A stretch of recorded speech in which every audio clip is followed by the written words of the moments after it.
Leak repair right there. That's our leak repair. So guys, I think I got it approximately right here. So how this works, guys, is you have 3 tabs. If you have a 3-tab roof, and underneath the tab, you're going to have nails, right? Nails. So the idea is to get this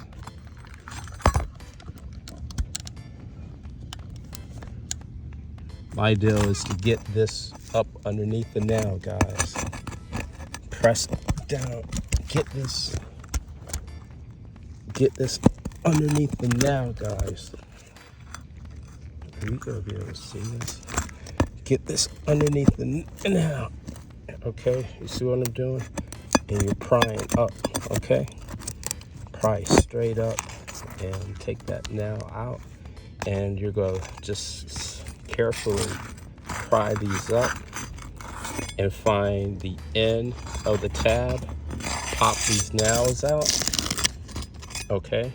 And then you want to come up a tab and find the nails that are holding this up. So what's happening is on this nail line, you're going to have a row of nails, and then where the next group of tabs nail down, they're actually nailing down the top of this bottom tab. So you got to get these nails up again, and then the whole tab should just slide out. So that's what we're doing, and we're just trying to find that general area of the leak. I think it's going to be around here, so we're just going to start removing these tabs until we find the bad plywood. So that's what I'm going to be doing right now.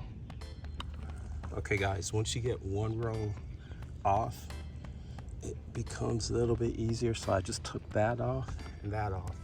Now you see I got these exposed nails. So I'm gonna start removing these nails, and then I can start removing these panels going down.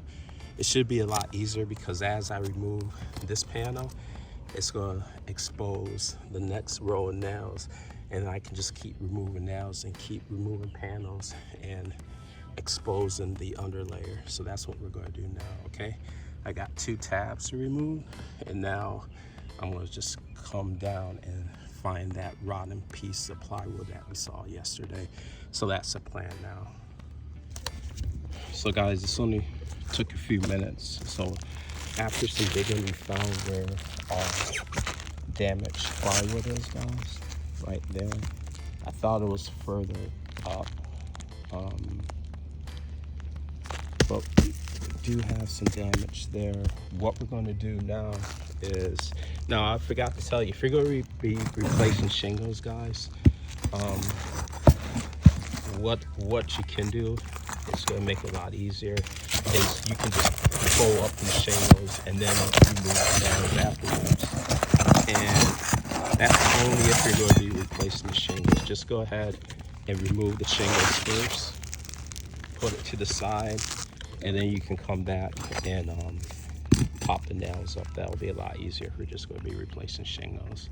I think they come 25 to a thing, but you know, I just thought the damaged plywood was further up, guys. I could have sworn it was further up than here, because I mean, I do see damage here, but I just thought we were further up. So I'm gonna go up just a few more, because I could have swore water was coming up further up. I'm just gonna go up a few more, guys, but we know we have damage here. What is that, a spider? We know we have damage here. That's gonna have to be addressed, and that's interesting because it looks like I possibly replace this. You pull this back, it looks like, did I do this, or is this part? First of all, this isn't nailed down to the boards up underneath. We're gonna go further down, guys, and see what's going on. But yeah, we the damage here. And I want to go further up because I could have swore the leak was further up. So I'm gonna go up just a little bit further, guys. I know I'm over enough. I'm just gonna go maybe a few more tiles up to inspect. And then we're gonna get some underlayment, and we're gonna put some underlayment down up underneath the damaged underlayment. And I'm not sure if we're going to cut this out or not. I'm just going to see how far this actually comes up. So next we're going to pull out these tabs so we can look underneath and get a quick inspection to see what's going on. We'll start pulling off some of these bottom tabs too to see what's going on near the bottom too. I already know in Florida, I don't know why, but what happens is the underlayment near the edge, because it's so thin, what happens in Florida, that underlayment near the edge, it just deteriorates. Water gets up underneath that, and then that whole facet or whatever you call it, it just starts to rot because of a failure of the underlayment there.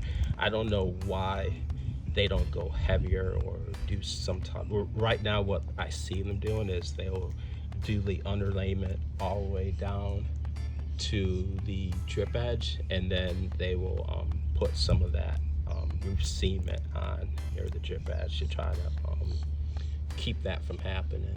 So what happens is,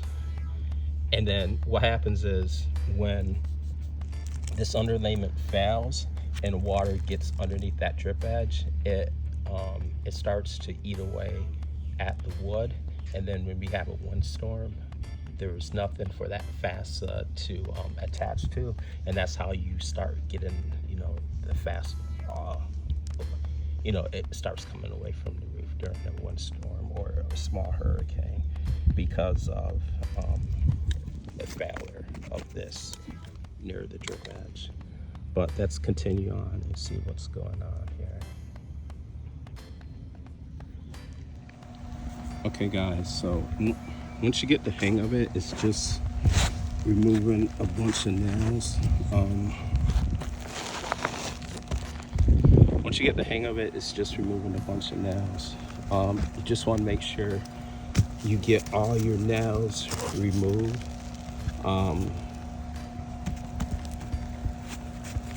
I think that I'm not going to cut this piece of plywood out.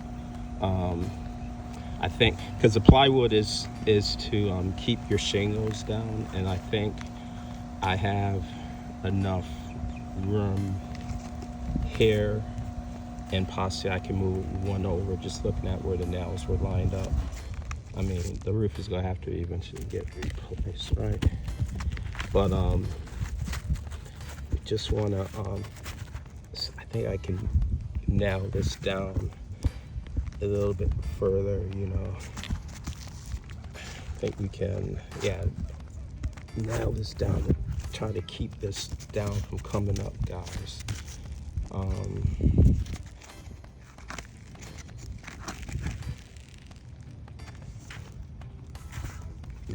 Just want to make sure what you want to make sure is that you get all your nails out, because you don't want your nails coming back and popping through your shingle. So just want to make sure your nails are out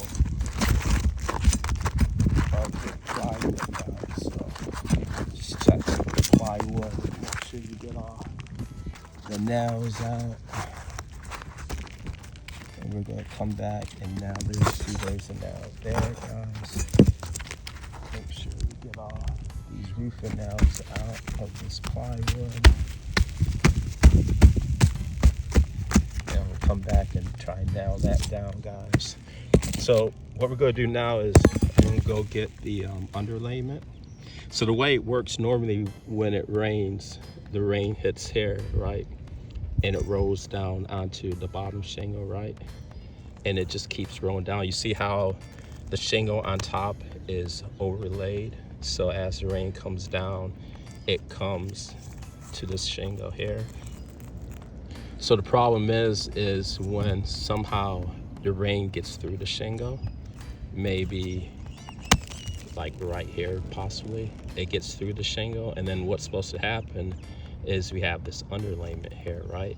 And this underlayment is still layered. So now if the water gets through the shingle, it can hit the underlayment, and it can roll down the underlayment to the bottom here. This underlayment is on top of the drip edge, so hopefully the water can just come here. So this is your second barrier, but when your underlayment fails, then the water can start getting through the plywood, which isn't waterproof, and then you also have gaps in your plywood, and this is how leaks occur on your roof. So what we're going to do is we're going to go ahead and get the and I think I'm far up, right? I think I'm far up because I said where the window was, and where the window was, did I say where the window was? I said it was about 4 feet up, so I should be far enough up. I think I'm definitely far enough up. I'm not sure where the water was getting through, guys, but I'm definitely, I know I'm like, I have to be far enough up. Definitely have to be far enough up. I just thought that leak was more from the fence over. I thought the leak was happening here, but what can also happen, guys, is the water can enter here and then it can travel to another place on the roof. So even though the water was entering here, it could, you know, possibly come down there. But I think we should be far enough up to start adding some underlayment. I only want to do this one time, but I am positive that I'm at the spot where the roof was leaking.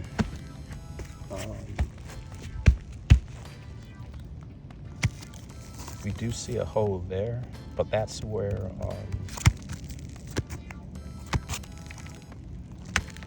I did not think I was this far up.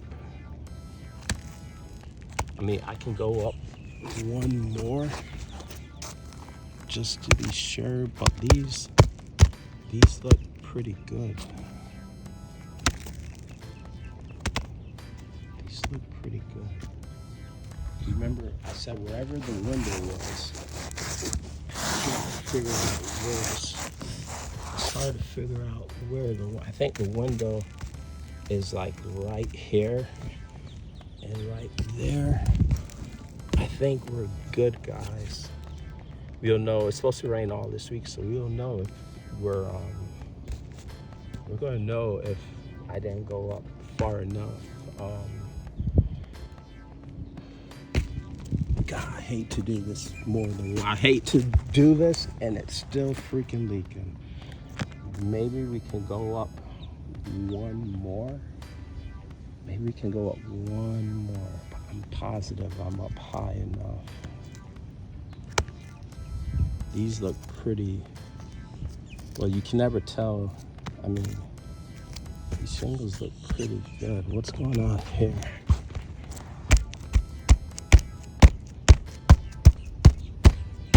Yeah, I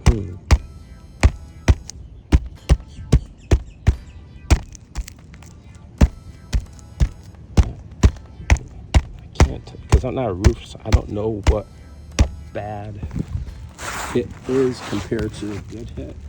If I was doing this all the time, oh, you hear that? It's more muffled. This is more of a hard sound. That's more of a muffled sound.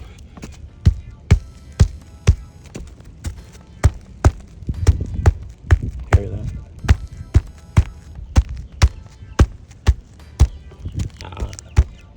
I like that sound. That's hard. That's hard. I wish I had some type of, they must have some type, wouldn't it be cool if you had some type of sonograph where you could actually look into the roof and do an inspection instead of having roofers pull shingles? I know that two has to exist. It couldn't be that hard. Having a two where you could just roll around the roof and it will send radio signals, and it will just go ahead and inspect the roof, and then once it's done, it will tell you where all the possible bad spots are. I have not seen a roofer use one of those machines before, but I'm sure if the Chinese are watching this video, I'm sure that too will be coming out soon. And hey, that was my idea, and I expect to get some type of royalty payment. If not, if there's any lawyers watching this, yeah, that's sue these guys and get some of this money back, because you heard that idea on this channel right here. Make sure you like and subscribe. Okay guys, so I think I'm high enough. I think I'm definitely high enough. I'm just gonna go in the house one more time to verify, but I know from the fence line I was supposed to come up and then go over. I think we are there. I'm just going to verify, but just want to verify where we're at.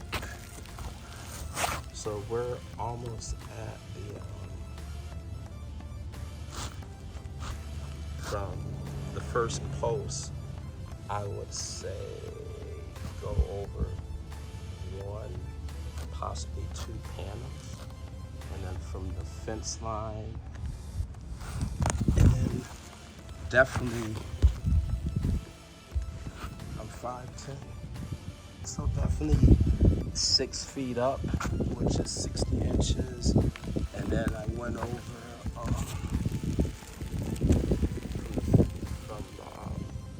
from the fence post at least almost a foot over, so I think we should be good to go. Let's go get some nails to secure this plywood down. Let's go get the underlayment and some underlayment nails, and let's just get this underlayment down. And if it rains again, then that should prevent any leaks from running through, because that underlayment should be waterproof. I think it is waterproof. It has oil in it, so that should prevent any even if it rains, it should prevent any leaks from coming in. But yeah, let's go ahead and do that.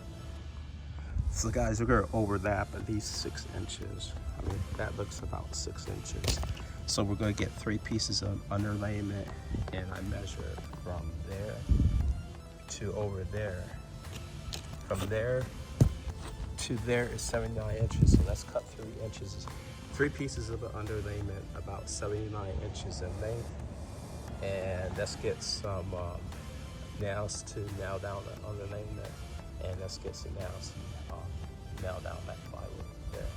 So let's go ahead and get those tools. Let's go ahead and get that material right quick. Okay guys, this is at Home Depot. I put a link on it. I just cut it, just eyeball it. About to put this under. It's starting to rain, so be careful. This is slippery when it rains. Not so much here. This is slippery when it rains, so just be mindful if you're doing this in the rain. But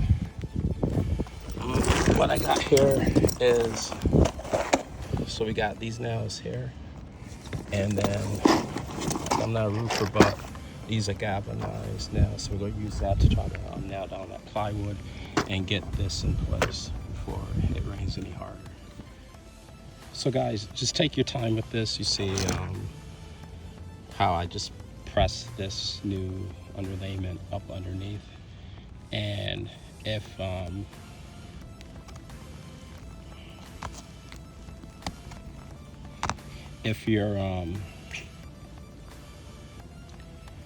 it's not going in smoothly, there's a chance that you still have one of these nails or one of those underlayment nails blocking it, or you could have a nail you haven't seen. So just take your time, figure out where that nail is, and then it should just slide into place.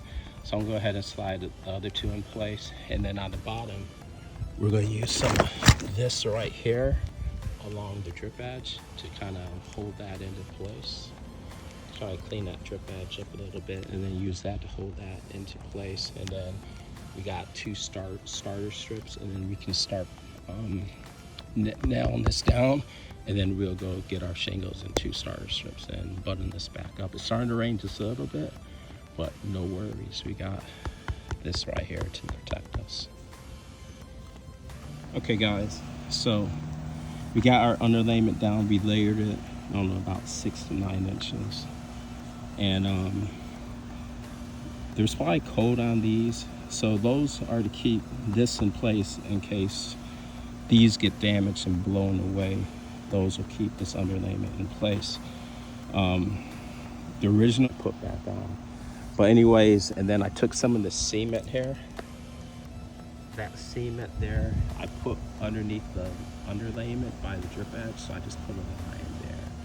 So now what we're going to do is we're going to go ahead and get our starter strips, put our starter strips in place.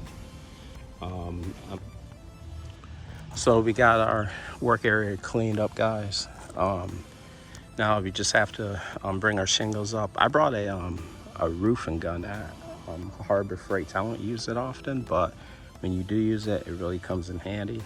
So I'm gonna get my compressor, get that set up on the ground, throw the hose up, get the gun, the nail gun, get some nails, and start putting this into place. It should go by relatively quickly.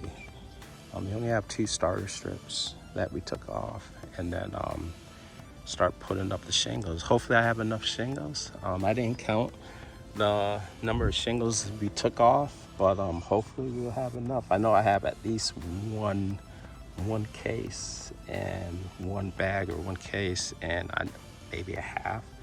So that's hopefully that'll be enough for this area here. And hoping that we came up far enough to fix the leak. Because we kept the so guys, I did a rough measurement. I got 70 inches. Sure. Let's see how close we are. 70 inches from the end. So let's see where 7 inches comes up. So 70 inches is right here, guys. But that was from the ceiling. So a rough estimate, 7 inches, that's where that leak was, guys. And 7 inches is right here. So it looks like, I think, no, 7 inches here. We got that there plus a little bit up. I think we're covered. And it was behind the fence line. Where it was on this side of the fence line. We're over here, and definitely within that area there. So I think we're all set. Let's go ahead and put on our starter shingles and let's get this taken care of. I'm not sure if we're gonna be able to do this, record this or not, but let's see if we can record this, people. So guys, we have our underlayment down. I didn't bother cutting out that small piece of damage. Cardboard because eventually, plywood because eventually the roof's going to be replaced soon. But for the underlayment, it's on top of the old underlayment.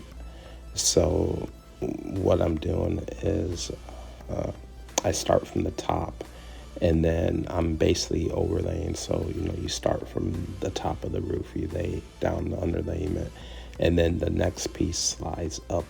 The next piece down slides up underneath that underlayment, like 6 to 9 inches. There's lines on the underlayment. You just have to look at code. I'm not exactly sure. And then the final underlayment goes all the way out to the drip edge. I think it's supposed to extend 1/4 of an inch beyond the drip edge. You can look at the instructions, but it's extending from the previous install. So I'm trying to line that up. So I also took that cement, and on that drip edge, I added a line of cement to try to keep that drip edge cement on to the, trying to keep the underlayment cement onto the drip edge. What's happening and what I'm seeing throughout this community is that the drip edge, it fails at the what I'm seeing is that the underlayment fails at the drip edge, and when that happens, it allows moisture and water to get up onto the plywood and then starts rotting out the plywood. If you look at a lot of houses in this community, you'll see that the first foot of the plywood surrounding the perimeter of the house is just all rotting out because of the failure of that 15 weight drip edge, that 15 weight undercoating that they're adding toward the drip edge. So if you're getting a new community in Florida, you want to make sure that they beef up that under edge.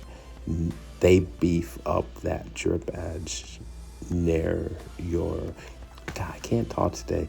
Make sure they beef up that underlayment near the drip edge, because if they don't, then you're probably going to see within 5 or 10 years, you're going to start to see invisible damage to the plywood. And when that happens, what's going to happen is that section gets so weak that when we do have a windstorm, it's real easy for those shingles to start pulling up, and also your fascia to start pulling up near the perimeter of your house. But anyways, the starter shingles, you can reuse, you can cut in half the 3 tabs to create starter shingles. But guys, just and I think that's what they did. But you know, they do sell starter shingles. I think there's like $35. You're probably not going to use them, but it's probably just go ahead and just buy the starter shingles. It's, you know, and then you'll have a lot left, you know, spare starter shingles. If you need to, just sell them on Facebook Marketplace. If you don't have a use for them, I'm sure someone can pick them up really cheap. But you start with the row of starter shingles, guys. And then once you got your starter shingles down, then you're going to start adding your 3 tab shingles right on top of the starter shingles. The starter shingles do have a glue patch, and I think that glue patch should be, I think I might have messed up. I think that glue patch should be, yeah, I think I messed up, people. I think that glue patch should be facing toward the perimeter of that house, or the edge of the house, and that allows that drip edge to grab a hold of those 3 tabs shingles. Guys, did I screw that up? Yeah, I might have screwed that up. Not paying attention and not doing this in such a long time, guys. Yeah, maybe I may have to go up to that roof today and just put a line of cement near the edge so that those bottom shingles can be somehow glued to the strip edge. Cannot believe I made that mistake after I'm looking at this video, but I think tomorrow I'll go up and correct my mistake. But anyways, as you can see, you know, you start from the bottom, and I'm just going to slowly work my way up. Now, you know, this isn't any competition, so, you know, you take your time. Just take your time. I do have a harness. I don't have a harness on.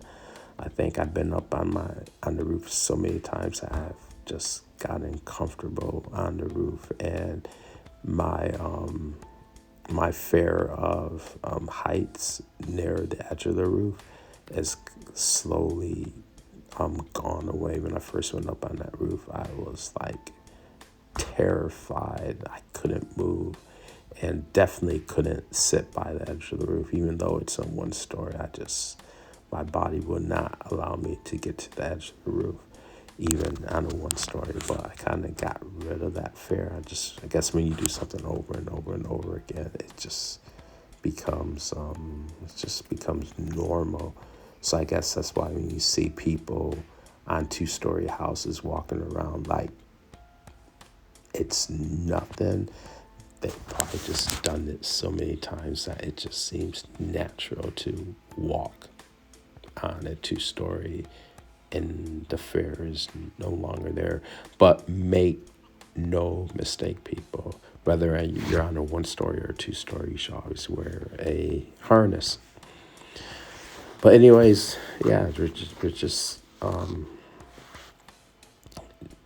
yeah, be careful of your tools, guys. They do make special,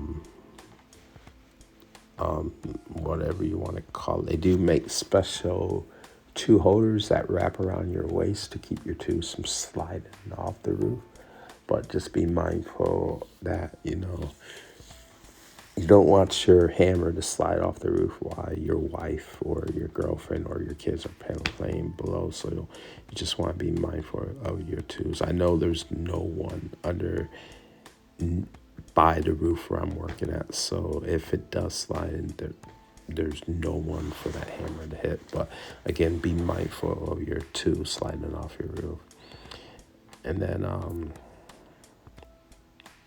yeah, we're just taking our time. I think I did have two nails jam one time, and I just took a hammer and to the nails, and they were able to fall out from the front. But other than that, just taking my time and just nailing the shingles back into place.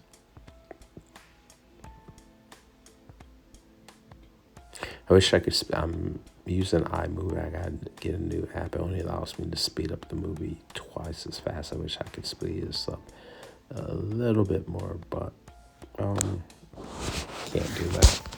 But yeah, that's all I have to say. And then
Okay guys, we're about to be done now.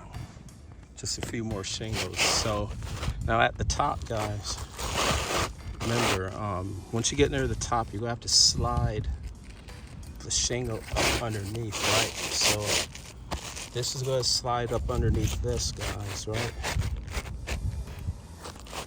And then I can do my nailing, right?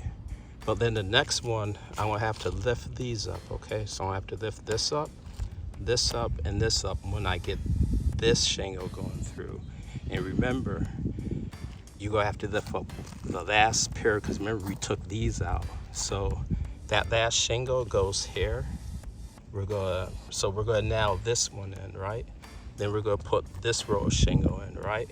We're gonna have to lift 2 tabs up for our last shingle. We gotta lift 2 tabs up, okay? So just remember that, your last shingle, when you go up, you gotta lift 2 tabs up, but otherwise you're just nailing straight across. So we're almost done. Just got 1, 2, 3, 4 more to go, and we're done. And then you can see how it doesn't take that much, guys. When you have a leak on your roof, you know, look at that. That's about, I don't know, that's like what, 6 feet, 6 to 7 feet across. There is a harness you can get at Home Depot. I'll probably put that in the link. And what you do is you go to the top of the roof and you bang down. I can show you now. There's a harness you get. It's about $110 at Home Depot. And what you want to do, guys, is go to the top of the roof, guys. It comes with these little things. You have to remove some of these tabs here, and then you can bang down this onto your roof and then replace it. This will stay up on your roof. This will be permanent. And then whenever you go up to your roof, guys, you bring your harness with you, and then you just attach on, and then you walk the roof with your harness. I'll recommend this for whether it's a 1 or a 2-story building, to always harness yourself up, guys. What happened here, the last hurricane, I got some silver shingles. I thought it would work out. It didn't.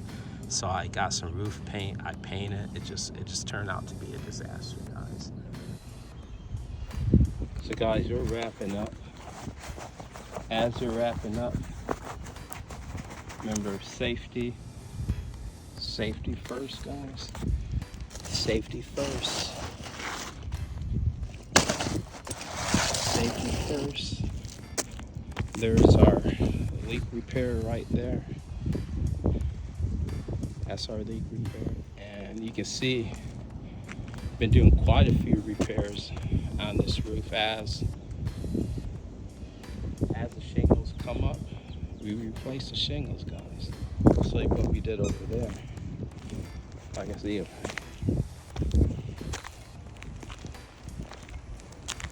Had quite a few shingles come up over here, but you know, just go ahead and replace them. As they come loose, you replace them.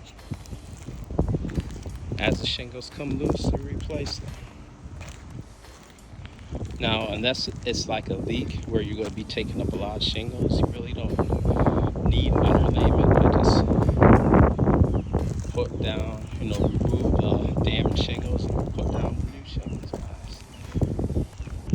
Now, I did have a major leak here, and I think it was because how they screwed it up. They just screwed this up, guys. Right here, that flashing up in the corner, they screwed that up big time. But I don't think it's been leaking since. But you know, I did my little thing, but it's still not leaking. So whatever I did, it seemed to be working. And are those ants there, guys? What is going on there?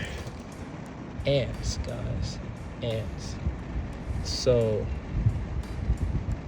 I'm gonna have to get some. I got some of that ant killer, some of that liquid ant killer. I think I'm gonna stuff up there, guys. Try to get rid of those ants in there. I just seen some ants come out of there. So get some ant killer, stick up in there, and hopefully that will get rid of those ants. I was wondering where they're coming from, but yeah, I got something for you guys. I got something for you guys. So Good ant killer. I think I'll go on the other side because I got two of these types of factions. I'll go on the other side and put some ant killer there too and get that stuck up there. So yeah, we'll get rid of those ants. Hopefully it'll eat that stuff. They should.